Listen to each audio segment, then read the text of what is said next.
Hello, welcome back to my vlog. അപ്പോൾ ഇത് ഞാൻ കൊല്ലത്ത് പോയപ്പോൾ ജഡായു പാറയിൽ പോയതാണ്.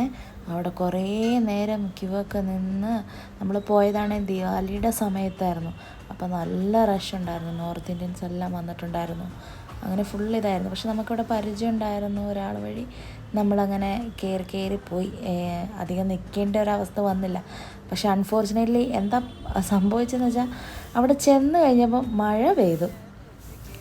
അതുകൊണ്ടത് എന്താ പറയുക, കുറേ നേരം അവിടെ സ്പെൻഡ് ചെയ്യാനോ അതിനുള്ളൊരു സമയം കിട്ടിയില്ല. പക്ഷെ എനിക്ക് ഭയങ്കര ഇഷ്ടമായി. ഞാൻ ആദ്യമായിട്ടാണ് കേബിൾ കാറിൽ പോകുന്നത്. നമുക്ക് രണ്ട് രീതിയിൽ പോകാം. കേബിൾ കാറിലും പോകാം, അല്ലെങ്കിൽ നടന്ന് സ്റ്റെപ്പ് കയറി പോകുന്നതും ഉണ്ട്. അപ്പോൾ ഞാൻ കേബിൾ കാറാണ് എടുത്തത്. അപ്പോൾ അതും ഒരു എക്സ്പീരിയൻസ് ആണല്ലോ. അങ്ങനെ ഭയങ്കര രസമുണ്ടായിരുന്നു. എന്താ പറയണ്ടേ, ഒരു നല്ല എൻ്റെ ലൈഫിൽ